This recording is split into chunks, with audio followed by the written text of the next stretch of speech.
নমস্কাৰ নমস্কাৰ নমস্কাৰ প্ৰিয় দৰ্শক, আজি মই শ্ৰীমদ ভগৱদ গীতাৰ কেইটামান বিশেষ বাণী বা উপদেশ লৈ আহিছোঁ, যিকেইটা জানিলে আপোনাক জীৱনত আৰু একো নালাগে।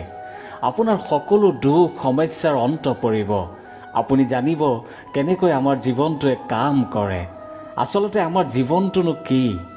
সদায় পুৱা গধূলি শুনিব, নিশ্চয় আপুনি সুফল পাব। গতিকে আহক এই মহান বাণীকেইটা হৃদয়ংগম কৰোঁ। কেতিয়াবা নিজৰ হাতৰ মুঠিত পানী ধৰি ৰখাৰ চেষ্টা কৰিছেনে? যদি নাই কৰা, এবাৰ চেষ্টা কৰি চাওক। আপুনি হাতৰ মুঠিত পানী কেতিয়াও ধৰি ৰাখিব নোৱাৰে। সেই পানী চাৰিওফালে বৈ যাব। কিন্তু যদি আপুনি পানীখিনি এনেই হাতত লয়, তেন্তে সেই পানীৰ কিছু অংশই নিজেই নিজৰ ৰাস্তা উলিয়াই বৈ যাব আৰু কিছু অংশ আপোনাৰ হাতত ৰৈ যাব। আমাৰ জীৱনটো এনেকুৱাই, পানীৰ নিচিনা, নিজৰ পথ নিজে উলিয়াই লয়। এই জীৱনে নিজেই প্ৰত্যেক সমস্যাৰ সমাধান কৰে। জীৱনত যেতিয়া কোনো পৰিস্থিতি প্ৰতিকূল হৈ থাকে, তেতিয়া বহুতেই বুজি নাপায়, আৰু যেতিয়া সেই পৰিস্থিতি নিজৰ নিয়ন্ত্ৰণত নাথাকে, তেতিয়াই আমি হতাশ হৈ পৰোঁ, নিৰাশ হৈ পৰোঁ। কিন্তু এয়া কৰা উচিত নহয়। শান্ত মনে লক্ষ্য কৰিব লাগে যে আচলতে আমাৰ জীৱনত কি ঘটি আছে বা কি ঘটি গৈ আছে। কষ্ট সকলোৱে ভোগ কৰে। কষ্ট পালে কি খং কৰিব লাগে, আৰু খং উঠিলে কি নিজৰ পৰাক্ৰম দেখুৱাব লাগে? এইটোৱেইটো কৰা উচিত নহয়। মন শান্ত কৰি সেয়াই কৰিব লাগে যিটো জীৱনে আমাক শিকাব বিচাৰিছে। জীৱনে আমাক সকলো শিকাই দিব। কেৱল মাত্ৰ মনত ৰাখিব যে কেতিয়া চেষ্টা কৰিব লাগিব আৰু কেতিয়া অপেক্ষা কৰিব লাগিব, সেয়াই প্ৰথমতে বুজিব লাগিব। গতিকে এবাৰ নিজেই বিচাৰ কৰি চাওক। বল, শক্তি, পৰাক্ৰম এই সংসাৰৰ বিকাশৰ মূল। কিন্তু কেতিয়াবা ভাবি চাইছেনে যে এই প্ৰকৃতিয়ে আমাক এই বল, শক্তি, পৰাক্ৰম কিয় দিছে? যাতে আমি কাৰোবাৰ উদ্ধাৰ কৰিব পাৰোঁ, কাৰোবাৰ ভাল কৰিব পাৰোঁ, কোনো দুখীয়া, দৰিদ্ৰ, অসহায় মানুহৰ বাবে কিবা এটা কৰিব পাৰোঁ। এই বল, শক্তিৰ সৎ ব্যৱহাৰ কৰিব পাৰোঁ। কেতিয়াবা এনেকুৱা মানুহ নিশ্চয় দেখিছে যে যাৰ ওচৰত অসীম শক্তি আছে, তেওঁৰ ওচৰত অহংকাৰো আছে। যি ব্যক্তিয়ে নিজকে সৰ্বশ্ৰেষ্ঠ বুলি ভাবে আৰু তাৰ জহতে বেয়া কামো কৰে, মানুহ আৰু প্ৰকৃতিয়ে তেনে মানুহক ধ্বংস কৰাৰ চেষ্টা কৰে।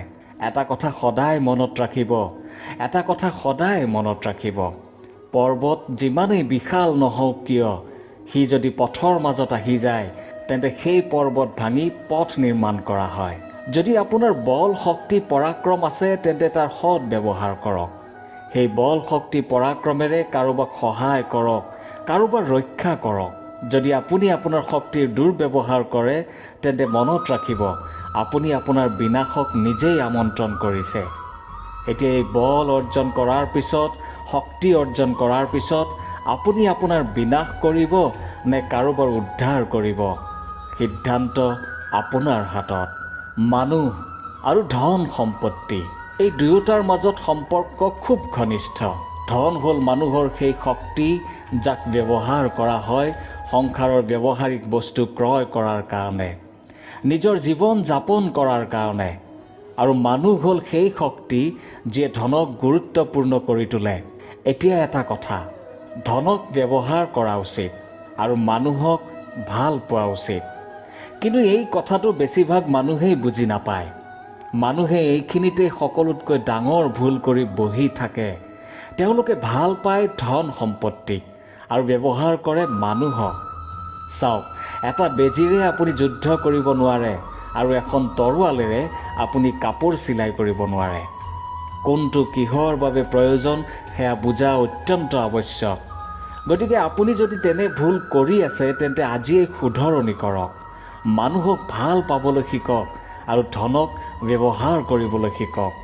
যদি আপুনি ব্যৱহাৰ কৰে মানুহক আৰু ভাল পায় ধনক, তেতিয়া এই ভাল পোৱাই আপোনাক লোভলৈ আগ্ৰহী কৰাব, আৰু এই লোভেই আপোনাৰ বিনাশ মাতি আনিব। গতিকে এই সংসাৰৰ সমস্ত মানুহক ভাল পাবলৈ শিকক। এতিয়া সিদ্ধান্ত আপোনাৰ হাতত। সফলতাক কোনে নিবিচাৰে? সফলতা লাভ কৰাৰ লক্ষ্যৰ শিখৰত উপনীত হোৱাৰ আনন্দই হৈছে পৃথক। সকলোৱে আপোনজনৰ লগত থকাটো কোনে নিবিচাৰে? প্ৰত্যেক মানুহেই আপোনজন সদায় লগত থকাটো বিচাৰে, কাৰণ মানুহৰ আপোনজন লগত থাকিলে যি সফলতা পোৱা যায় তাৰ আনন্দই বেছি হয়। কিন্তু আচলতে কি হয়, কেতিয়াবা আমি সফলতা বিচাৰি বিচাৰি সেই পথত খোজ দি আমাৰ আপোনজনৰ পৰা দূৰলৈ গুচি যাওঁ। আমি ইচ্ছা নকৰিলেও দূৰলৈ যোৱা হয়, তেওঁলোকৰ লগত সময় কটাব নোৱাৰোঁ, আৰু আমি পাহৰি যাওঁ যে সফলতাৰ আচল আনন্দ আপোনজনৰ লগতহে পোৱা যায়। সফলতা পোৱাৰ পিছত যি সন্মান, যি প্ৰেম, যি ভালপোৱা আপোনজনৰ পৰা পোৱা যায়, সেয়াই হৈছে আচল পুৰস্কাৰ। আমি সেই কথা পাহৰি অকলশৰীয়া হৈ পৰোঁ। কিন্তু বেছিভাগ সময় এনেকুৱাই হয়, বেছিভাগ সফল মানুহ অকলশৰীয়া হৈ পৰে। এতিয়া আপুনি কি বিচাৰে?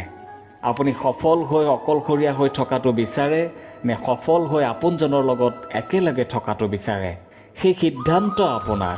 যি আপোনজনে আপোনাৰ সাফল্যত আনন্দ পায়, আপোনাৰ লগত থাকে, আপোনাৰ সফলতাক নিজৰ সফলতা বুলি গ্ৰহণ কৰে, যি আপোনাৰ সফলতাৰ বাবে দায়ী, সেই আপোনজনক কেতিয়াও ত্যাগ নকৰিব। এতিয়া আপুনি এবাৰ নিজেই বিচাৰ কৰি চাওক। ভগৱান আৰু ভক্ত যেতিয়া একাকাৰ হৈ যায়, যেতিয়া ভক্ত ভগৱানৰ প্ৰতি অথবা নিজৰ জীৱনৰ উদ্দেশ্যৰ প্ৰতি সম্পূৰ্ণৰূপে সমৰ্পিত হয়, তেতিয়াই জন্ম হয় ভক্তিৰ। এই সংসাৰৰ সমস্ত আশাই হয়তো আপোনাক ত্যাগ কৰিব পাৰে, তেতিয়া ভক্তি সদায় লগত থাকিব। ভক্ত আৰু ভগৱান যেতিয়া একাকাৰ হৈ যায়, তেতিয়া তেওঁলোকৰ মাজত একো পাৰ্থক্য নাথাকে। তেওঁলোক এক হৈ যায়, এক ব্যক্তিত্ব, এক অস্তিত্ব। সেইকাৰণে জীৱনত কেতিয়াও যিকোনো ৰূপতেই, যিকোনো প্ৰকাৰে, যিকোনো ঈশ্বৰক মানক। মনত শ্ৰদ্ধাভাৱ জাগ্ৰত কৰক, মনত ভক্তিভাৱ জাগ্ৰত কৰক। এই সমস্ত সংসাৰৰ সকলোৱে আপোনাক এৰি থৈ গ'লেও তেতিয়া এই ভক্তিয়েই আপোনাৰ উদ্ধাৰ কৰিব। সেয়েহে নিজৰ জীৱনৰ উদ্দেশ্য পূৰণৰ হেতু নিজৰ ভক্তি জাগ্ৰত কৰক। এতিয়া সিদ্ধান্ত কিন্তু আপোনাৰে হাতত। শব্দই হ'ল শূন্য, শব্দই হ'ল আৰম্ভ, শব্দই হ'ল অন্ত, শব্দই হ'ল অমৰ, শব্দই হ'ল ব্ৰহ্ম। এই শব্দই হৈছে অত্যন্ত বিশেষ। কোনোবাই কান্দিলে তাক হহুৱায় আৰু কোনোবাই হাঁহিলে তাক কন্দুৱায়। কাৰোবাৰ মনত উদ্দীপনা জগাই তোলে আৰু কাৰোবাৰ মনত কাঁইট হৈ বিন্ধি থাকে। এটা অতি গুৰুত্বপূৰ্ণ কথা, যাক বুজাটো অতি আৱশ্যক। আপোনাৰ মন, আপোনাৰ হৃদয় যিমানেই পবিত্ৰ নহওক কিয়, যিমানেই শুদ্ধ নহওক কিয়, আপোনাৰ দৃষ্টিভংগী যিমানেই স্পষ্ট নহওক কিয়, যদি আপোনাৰ কথা পবিত্ৰ নহয়, যদি আপোনাৰ শব্দ শুদ্ধ নহয়, তেতিয়াহ'লে আপোনাক আপোনাৰ কৰ্মফল ভোগ কৰিবলৈ বাধ্য কৰিবই। এটা অতি সহজ উদাহৰণ লৈছোঁ। আপোনাৰ জীৱনত কোনোবা নহয় কোনোবা থাকিবই যাক আপুনি অত্যধিক পচন্দ কৰে, ভাল পায়। যি হয়তো অধৰ্মী মানুহ, যি হয়তো দুৰ্বুদ্ধি সম্পন্ন মানুহ, কিন্তু তেওঁৰ বাবে অপশব্দ প্ৰয়োগ কৰিলে তেওঁৰ মাজত কোনো পৰিৱৰ্তন নহ'ব, তেওঁৰ মানসিকতা সলনি নহ'বই। কেৱল মনত প্ৰতিশোধৰ ইচ্ছা জাগ্ৰত হ'ব, মনত হিংসা জাগি উঠিব। সেয়েহে নিজৰ শব্দক নিয়ন্ত্ৰণ কৰক, নিজৰ কথা সংযত কৰক। এই ক্ষেত্ৰত শ্ৰেষ্ঠতকৈও শ্ৰেষ্ঠ মানুহ সাৱধান হোৱা উচিত, কাৰণ শব্দ যদি অসংযত হয়, তেন্তে সেই মানুহো আজীৱন নিৰ্বাক হৈ থাকিব লাগিব পাৰে। গতিকে এবাৰ কথাষাৰ ভাবি চাওক। আশীৰ্বাদ আৰু অভিশাপ, এই দুয়োটাই হৈছে একে মুদ্ৰাৰ দুটা পিঠি। এই আশীৰ্বাদ আপুনি অনেক কাৰণত পাব পাৰে। কেতিয়াবা আপুনি নিজৰ পৰিশ্ৰমৰ কাৰণে, কেতিয়াবা আপুনি তপস্যাৰ কাৰণে, আৰু কেতিয়াবা আপুনি পূৰ্বপুৰুষৰ কৰ্মৰ তপস্যাৰ কাৰণে পাব পাৰে। কিন্তু এই আশীৰ্বাদ কেতিয়ালৈকে আশীৰ্বাদ হৈ থাকিব পাৰে, সেয়া আমি নিশ্চিত কৰিব নোৱাৰোঁ। সেয়া সুনিশ্চিত কৰিব কেৱল মাত্ৰ আপোনাৰ কৰ্মই। আপুনি ৰেচমৰ পলু দেখিছে? সি আশীৰ্বাদ পাইছে যে সি নিজৰ সুৰক্ষাৰ কাৰণে খোলা বনাব পাৰে। সেই খোলা বনোৱাত সি ইমানেই ব্যস্ত হৈ পৰে যে তাতে আবদ্ধ হৈ মৰি যায়। ইয়াৰ তাৎপৰ্য কি? ইয়াৰ তাৎপৰ্য অতি সহজ, অতি সৰল। মান অভিমান থকাটো ভাল, কিন্তু এই মান অভিমানে যদি অহংকাৰ ৰূপ লয়, তেনে খুব বিপদজনক হয়। যদি এই অহংকাৰ মনৰ ভিতৰত প্ৰৱেশ কৰে তেতিয়া এই আশীৰ্বাদ অভিশাপলৈ পৰিণত হওঁতে সময় নালাগে। আৰু যদি আপোনাৰ কৰ্ম শ্ৰেষ্ঠ হয় তেন্তে আপোনাৰ অভিশাপো আশীৰ্বাদলৈ পৰিণত হয়। গতিকে সদায় শ্ৰেষ্ঠতকৈও শ্ৰেষ্ঠ কৰ্ম কৰিবলৈ চেষ্টা কৰক আৰু এবাৰ নিজেও কথাষাৰ চিন্তা কৰি চাওক। সুখ দুখ মৃত্যু মহামাৰী এইবিলাকে কেতিয়াও কৈ নাহে আৰু সুধিও নাহে।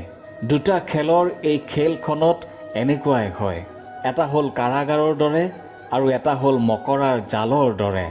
যেনেকৈ এটা মকৰাই নিজৰ জালৰ চমকৰ দ্বাৰা নিজৰ গঠনৰ দ্বাৰা এটা পোকক আকৰ্ষিত কৰে, তেনেকৈ সেই দুটা খেলৰ এই খেলাই মানুহক নিজৰ ফালে আকৰ্ষিত কৰে। শেষত মানুহ তাত ৰৈ যায়, আবদ্ধ হৈ যায়। পাৰ্থক্য মাত্ৰ এটাই, যেতিয়া এটা পোকে মকৰাৰ সেই জালত পৰে তেতিয়া সি তাৰ প্ৰাণ হেৰুৱায়।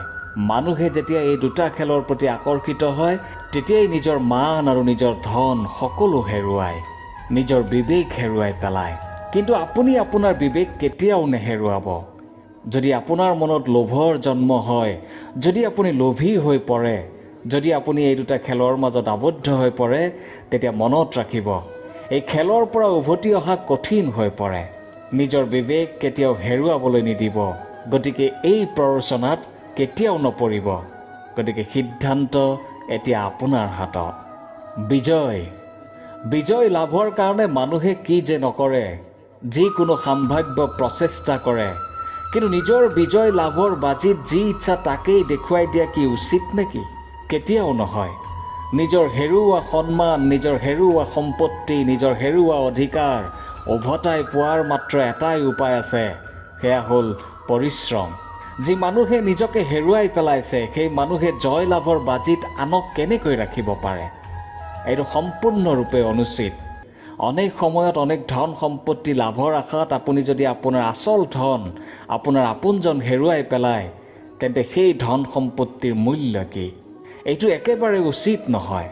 যিমানেই ডাঙৰ সমস্যা নহওক কিয় আমাৰ আপোনজনক আমাৰ লগতে ৰখা উচিত। নিজৰ বিজয়ৰ বাবে তেওঁলোকক বাজিত ৰখা উচিত নহয়। এই ভুল যদি কোনোবাই কৰিছেও আপুনি কিন্তু কেতিয়াও নকৰিব।